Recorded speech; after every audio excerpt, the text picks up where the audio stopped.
नमस्कार मित्रों, मेरा चैनल मुन्नाडी नक्षत्र में आप सब लोग का हार्दिक स्वागत है। दोस्तों, मेरा आज का जो विषय है वो है horoscope analysis of Kalyan Singh. Kalyan Singh जो उत्तर प्रदेश की प्राक्तन मुख्यमंत्री तथा एक्स चीफ मिनिस्टर थे। दो बार उत्तर प्रदेश तथा यूपी का चीफ मिनिस्टर बना। उनका जन्म कुंडली विश्लेषण करेंगे। तो कल्याण सिंह जो भारतवर्ष का जो राजनीति में है, वो राजनीति में उनका बहुत बड़ा योगदान है, विशेष रूप से राम मंदिर आंदोलन में। और राम मंदिर बाबरी जो मस्जिद या बाबरी ढांचा उसको उसको बाबरी ढांचा का जो डेमोलिशन तथा उसको गिराना में उनका बहुत बड़ा मतलब आंदोलन में योगदान था।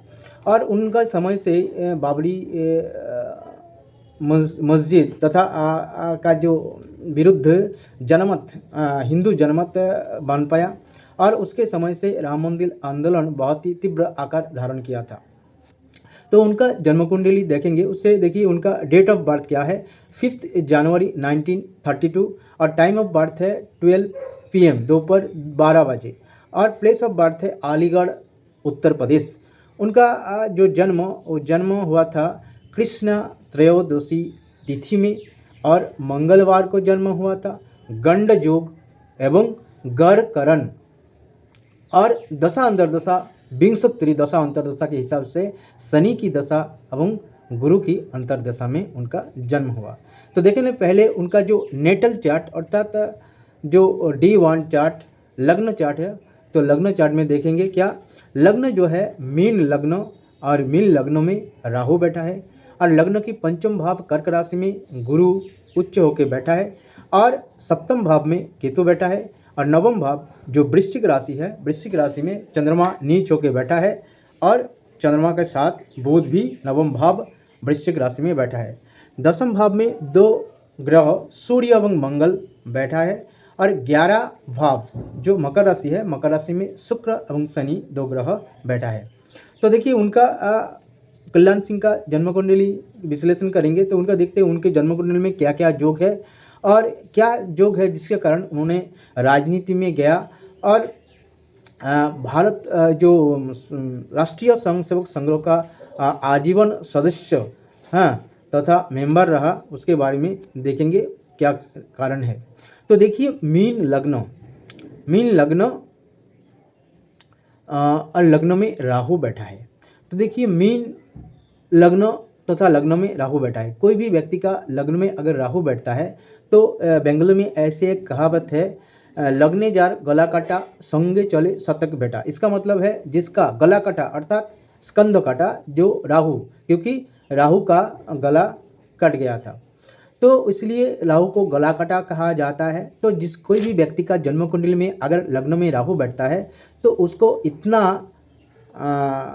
मतलब आर्थिक कैपेसिटी तथा आर्थिक सामर्थ्य रहता है। तो हो सकता है अगर वो उसका पारिवारिक जो जीवन है या उसमें वो बहुत सारा व्यक्ति को खिलाएगा पिलाएगा, उसको खिलाने पिलाने के लिए जो आर्थिक सामर्थ्य का ज़रूरत है वो जातक के पास रहेगा। नहीं तो जातक कोई राजनीति में जा सकता है, क्योंकि राहु से भी राजनीति देखा जाता है। और इतना उसको बहुत सारे फॉलोअर्स रहेगा, बहुत सारे उनका जो चाहने वाला व्यक्ति अर्थात चाहने वाला व्यक्ति रहेगा और बहुत सारे फॉलोअर्स रहेगा और उनका ये सब रहेगा। अर्थात जातक राजनीति में जा सकता है और राजनीति में सफल होने की योग रहेगा। ऐसे ही लालू प्रसाद यादव की कुंडली में लग्न में राहु बैठा है। तो राहु राजनीति का भी कारग्रह है और लग्न में जब राहु बैठता है तो जातक स्वाभाविक रूप से राजनीति में जाता है और राजनीति में सफल होने का बहुत ही संभावना रहता है।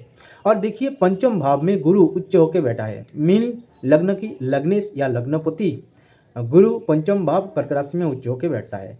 तो ये जो योग है ये एक पंचम महापुरुष योग, हंस योग, क्योंकि गुरु जब केंद्र या कोण भाव में स्वराशि में या उच्च राशि में बैठता है तो पंचम महापुरुष योग हंस महापुरुष योग बनता है। तो यह हंस महापुरुष योग बन रहा है, जिसके कारण ये उनका कुंडली में बहुत ही अच्छा शुभ फलदायक है।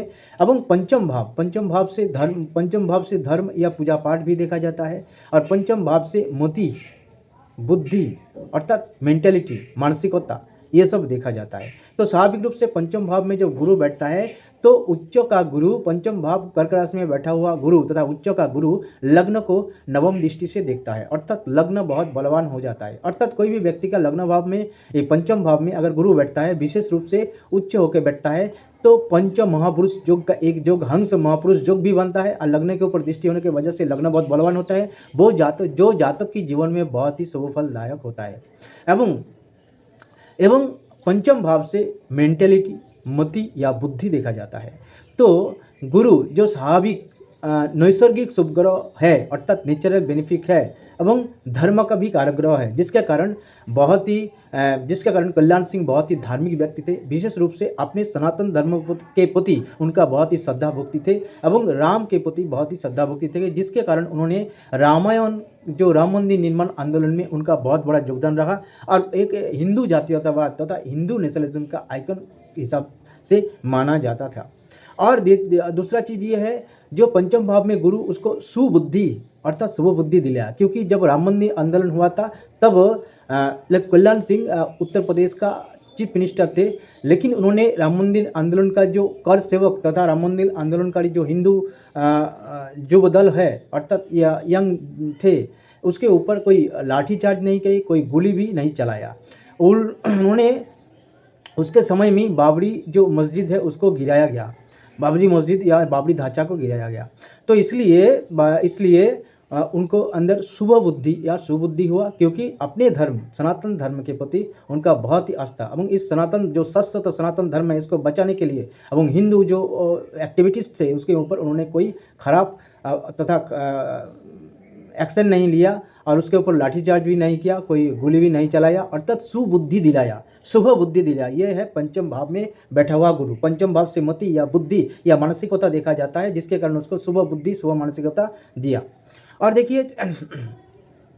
देखिए नवम भाव में चंद्रमा एवं बुध दो ग्रह बैठा है। तो नवम भाव में देखिए चंद्रमा एवं बुध बैठा है। नवम भाव में चंद्रमा नीच का है, लेकिन चंद्रमा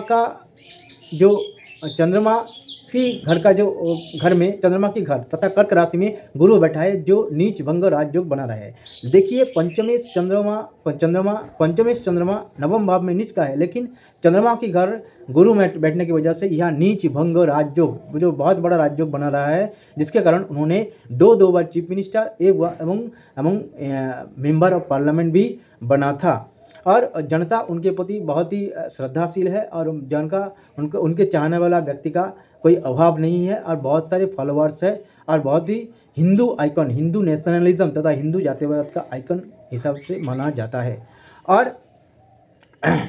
और देखिए इसके अलावा नवम भाव में बुध जो जातक को भगवान राम के प्रति भक्ति दिलाया, पंचम भाव में गुरु जो भी उनको बहुत ही धार्मिक बनाया।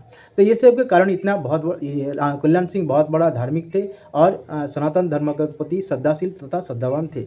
और दसम भाव में देखिए, दसम भाव में सूर्य एवं मंगल दो ग्रह बैठा है।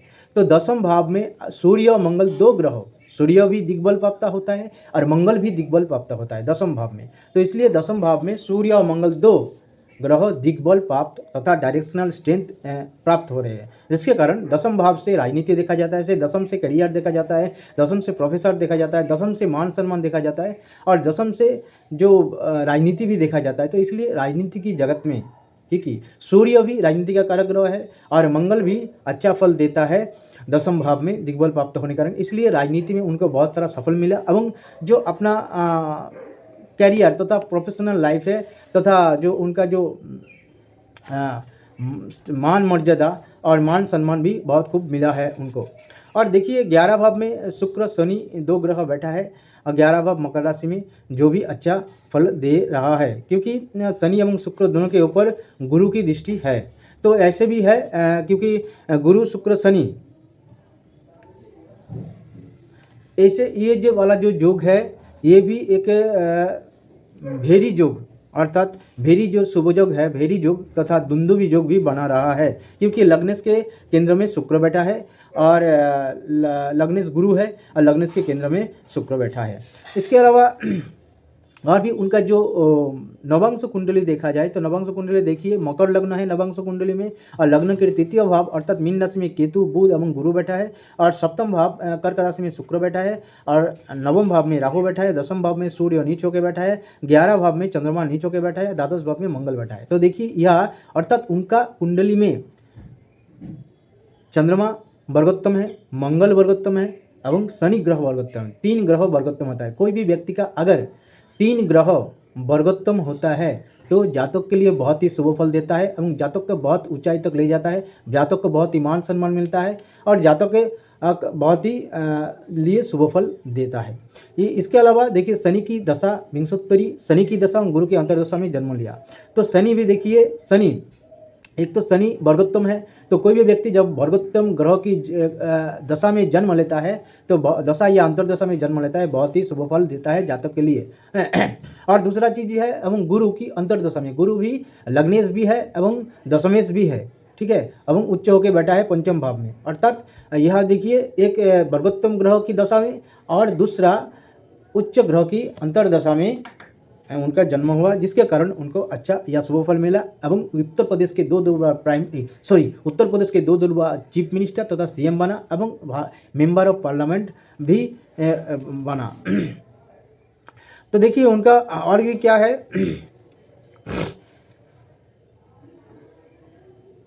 और मंगल भी उनके लिए बहुत ही शुभ फलदायक, क्योंकि दसम भाव में मंगल जो डायरेक्शनल स्ट्रेंथ मंगल को मिल रहा है अर्थात दिग्बल मिल रहा है। मंगल भी देखिए इसलिए शुभ फल दे रहा है क्योंकि उनका जन्म कृष्णा त्रयोदशी तिथि में, कृष्णा त्रयोदशी तिथि का एक जया तिथि है, जया तिथि का जो अधिपति ग्रह है वो है मंगल, और उनका जन्म भी मंगलवार में, अर्थात उनका जीवन में मंगल की बहुत ही प्रभाव था। तो जिसके कारण उनको बहुत ही अच्छा यह शुभ फल मिला। और देखिए लग्न भाव में राहु होने के कारण राम मंदिर आंदोलन के लिए उनको भी जेल जाना पड़ा, क्योंकि राहु से जेल देखा जाता है और राहु से जेल देखा जाता पड़ा। इसके अलावा लग्न के ऊपर शनि की दृष्टि है, क्योंकि शनि 11 भाव में बैठा है एवं तृतीय दृष्टि से लग्न को दिख रहा है। अगर लग्न के ऊपर शनि की दृष्टि रहता है या लग्न भाव में राहु रहता है तो ये एक जेल योग तथा बंधन योग बनाते हैं, जिसके कारण उनको राम मंदिर आंदोलन के लिए जेल जाना पड़ा एवं जो मामला मुकदमा का झेलना पड़ा, अर्थात राम मंदिर आंदोलन में बाबरी ढांचा जो गिराने के मामला में उनको भी उनके ऊपर बहुत दिन से केस चला, जो बाद में उन्होंने उनको बाइज्जत बरी मिल गई, अर्थात खलास हो गया, उनका केस से मुक्त हो गया। इसका कारण यह है लग्नेश उच्च होके पंचम भाव में बैठा है। जब लग्नेश या लग्न भाव बलवान होता है, लग्न के ऊपर गुरु की उच्च दृष्टि है, शनि की भी दृष्टि है, मंगल की दृष्टि है, लग्न के ऊपर बहुत सारे ग्रह की अगर दृष्टि रहता है तो लग्न में बहुत बलवान हो जाता है, और लग्न में राहु भी बैठा है तो भी अच्छा शुभ फल दे रहा है। तो जिसके कारण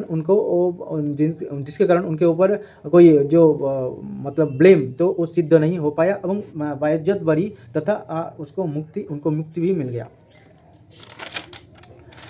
और इसके अलावा उनके जो अगर अष्टवर्ग चार्ट भी देखा जाए, देखिए अष्टवर्ग चार्ट में ये देखिए अष्टवर्ग चार्ट, और अष्टवर्ग चार्ट की जो अष्टवर्ग चार्ट की जो 11 भाव दसम भाव है धनु राशि, और धनु राशि में 25 पॉइंट्स है, और 11 भाव जो है मकर राशि में 32 पॉइंट्स है, अर्थात 32 - 25 = 7, अर्थात दसम भाव से 11 भाव में 7 पॉइंट तथा 7 बिंदु बेसी है।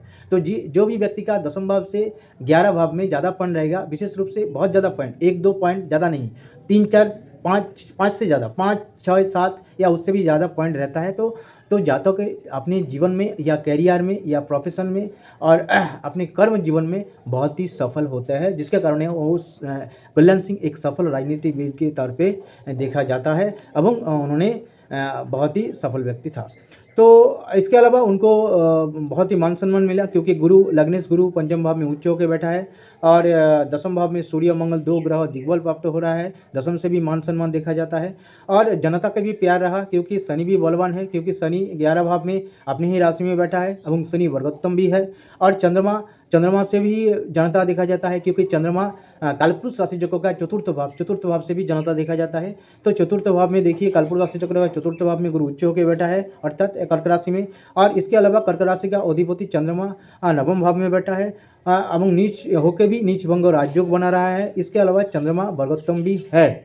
और चंद्रमा के ऊपर गुरु की भी दृष्टि है और चंद्रमा शुभ ग्रह के साथ अर्थात बुध के साथ जुति अर्थात युक्त है, जिसके कारण चंद्रमा भी अर्थात जो जनता का कारक ग्रह है वो भी बलवान है और जनता का दूसरा कारक ग्रह शनि भी बलवान है, जिसके कारण जनता का बहुत ज़्यादा आशीर्वाद उनके ऊपर रहा, इसलिए दो बार उत्तर प्रदेश के चीफ मिनिस्टर एवं मेंबर ऑफ पार्लियामेंट भी बना।